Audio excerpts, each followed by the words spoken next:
آج جو آپ نے خطاب سنا سر، مور اور لیس کیا آپ کا ٹیک ہے آج کی اس تقریر سے، اور یہ جو سیاسی کردار ہونے کا اعتراف اور اس کے بعد اس کو ختم کرنے کی خواہش، اس کو کیسے انٹرپریٹ کرتے ہیں آپ؟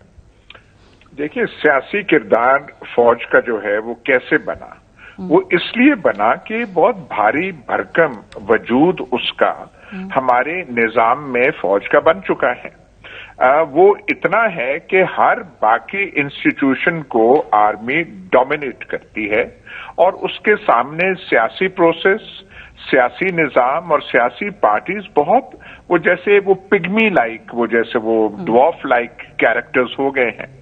تو یا تو آپ کہیں کہ جی ہم اپنا جو وجود ہے اس کو کم کر رہے ہیں، پھر تو بات ٹھیک ہو سکتی ہے۔ سو اگر آگے بیٹھنا ہے، آگے چلنا ہے، تو ایٹ لیسٹ جو ہے اپنے ایک ایسے پیج پہ ضرور آنا ہوگا جہاں سب لوگ اپنی ناکامیوں، اپنی کامیابیوں کا ایٹ لیسٹ جو اعتراف ہے اس کو آگے کر کے بڑھیں۔ مالک صاحب، آپ کا کیا ٹیک اوے ہے آج کی تقریر سے؟ کیونکہ اس میں جو آگے چل کے بڑھنے کی بات کر رہے ہیں کہ کس طرح بڑھنا ہے اور کس طریقے سے تمام جماعتوں کو ساتھ بیٹھنا ہوگا، یہ کہ ایک نئی جو اگلی آنے والی قیادت ہے آبویسلی یہ اس کے لیے جیسے بیٹون ہوتا ہے جو یہاں سے آگے بڑھا کے ان کو دے گئے۔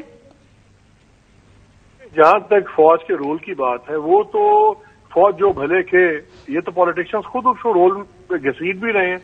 آپ کا جو دھرنا ہو رہا ہے ابھی پہلا، وہ راولپنڈی میں ہو رہا ہے۔ راولپنڈی میں کیوں ہو رہا ہے؟ آج انہوں نے بات کی ہے، خان صاحب نے اپنے انٹرویو میں، جس انٹرویو کا آپ ذکر کر رہی تھی، انہوں نے کہا میں نے اور عارف علمی نے یہ طے کر لیا ہے کہ ہم آئین کے اندر بیٹھ کے کھیلیں گے۔ یعنی کہ ایک طرف وہ کہتے تھے جو مرضی آرمی چیف بن جائے مجھے فرق نہیں پڑتا، آئی ڈونٹ کیئر۔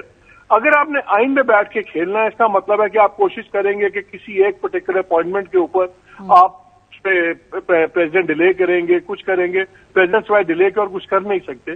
تو آپ نے تو آرمی کو کھینچ لیا نا پھر پالیٹکس کے اندر۔ اس سے پہلے آپ آرمی کو کہتے رہے کہ آپ انڈو کریں اپنی غلطیاں، اب آپ آ کے آرمی گیرزن میں لگا رہے ہیں پورے اپنی جو ایجیٹیشن ہے، تاکہ کلیئر بات ہے کہ آپ پریشر ڈالنا چاہتے ہیں کہ فوج رول پلے کرے آربیٹر کا۔ نیا آرمی چیف ہے، اس پہ بیگیج نہیں ہے، اس پہ جو جنرل باجوہ کا تھا، so he has to play a role. تو اگر آپ خود اپنی چیزیں اس کا آرکسٹریٹ کریں گے کہ فوج رول پلے کرے، پھر at the same time you can't say کہ یار فوج کیوں رول پلے کرتی ہے۔ اور دیکھیے دوسری بات، میں جو یاد صاحب نے باتیں کی بالکل ٹھیک ہے، وہ انٹلیکچوئل کانٹیکسٹ میں بالکل ٹھیک ہے، میں تو بات کر رہا ہوں جو اس وقت فیکچوئل کانٹیکسٹ ہے۔ بات یہ ہے کہ جو انہوں نے آج دو تین باتیں کی نا کہ دیکھیں صبر کا پیمانہ جو ہوتا ہے، حد ہوتی ہے، پھر ایک پارٹی کا کام نہیں ہے۔ یہ جو پچھلی دو کور کمانڈرز ہیں، میٹنگز تھیں، کانفرنسز، اس کے اندر ماریا بڑی کھل کے کچھ باتیں ہوئی تھیں، اور یہاں تک باتیں وہاں اس قسم کی ہوئی تھی کہ let's give this matter a few weeks, اور پھر دیکھتے ہیں کہ کیا اس کا علاج ہے کیا نہیں ہے۔ ابھی میرے نزدیک زیادہ خطرہ بڑھتا جا رہا ہے، کیونکہ جو اب نیا آرمی چیف آئے گا، جو بھی آئے گا ان 6 میں سے، اس کے اوپر کوئی پولیٹیکل بیگیج یا دوسرا بیگیج ڈائریکٹلی نہیں ہے جو باجوہ صاحب کا تھا۔ باجوہ صاحب کی دو ڈسٹنکشنز تھیں، ایک یہ الزام تھا کہ آپ نے 2018 کا الیکشن چلایا، دوسرا الزام تھا کہ آپ نے 2022 کی گورنمنٹ گروا دی۔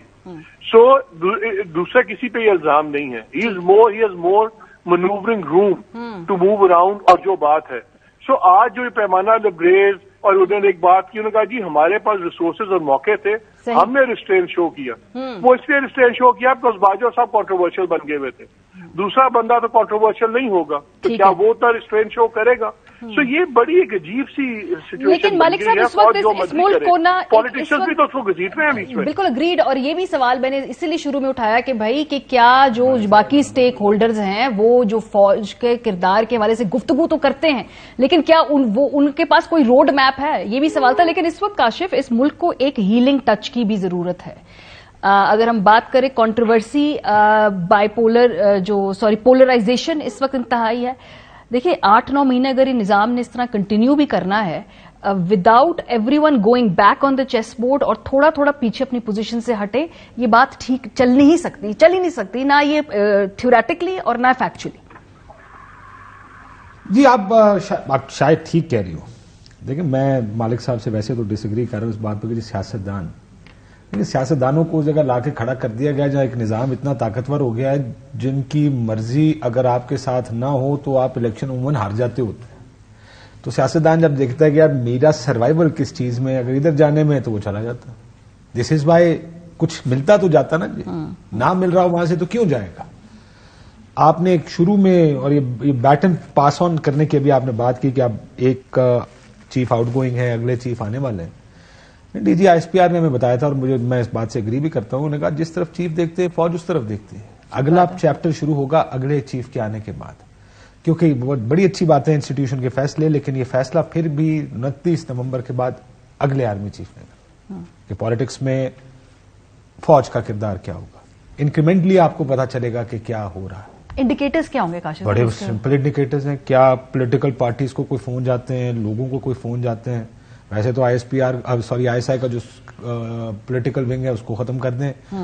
جو لوگ انگیج کرتے ہیں پہلے بھی ویسے خواہش ہوئی تھی کہ ختم کر دیا جائے گا، وہ آپ کو ختم کر دیں. انٹرفیئرنس دیکھیں بڑی سمپل چیزوں سے آپ کو نظر آتا ہے کہ کیا ہو رہا ہے. یہ دیکھیں جو لوگ پولیٹیشینز ہیں جو ٹی ویوں پر بیٹھے ہوتے ہیں یہی آتے ہیں آپ کے پاس، یہی آپ کو بتاتے ہیں میں فلانے نے کیا ہے. مجھے اسد عمر صاحب نے 2 دن پہلے کہا یہ بات، انہوں نے کہا کہ ریکارڈ ٹی وی پہ آ کے کہہ رہے ہیں کہ ہمارے لوگوں کو فون جا رہے ہیں یا کسی جگہ یہ پروسیسز ایسے ہیں جس کے اندر آپ کو نظر آ جاتا ہے کہ کوئی کسی کی سائڈ لے رہا ہے یا نہیں. تو کوئی زیادہ بڑی بات نہیں ہے. یہ ایسا انہوں نے بینچ مارک فکس کر دیا ہے جو کہ بہت جلدی آپ کو اس چیز کی طرف یا تو دھکیلنا شروع کر دے گا کہ ہاں کچھ نہیں ہو رہا، دیر از زیرو پولیٹیکل انٹرفیئرنس. اور عموماً ایسا ہوتا ہے نئے چیف کے آنے کے بعد ایک ٹھہراؤ. دیکھیں ان کے پاس ایک بہت بڑا ایڈوانٹیج ہے.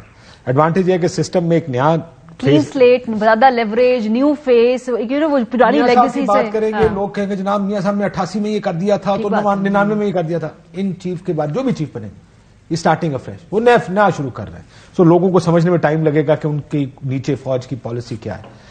یہ ہیلنگ ٹچ وہ سارا اپنا ہے، لیکن ایک ایسی جگہ پہ یہ تو باجوہ صاحب نے خود بھی کچھ انڈیکیشن اس کی نا، جب انہوں نے کہا کہ سنگین معاشی حالات ہیں، ایگوز کو انا کو سائڈ پر رکھنا پڑے گا، سیاسی استحکام لازم ہے.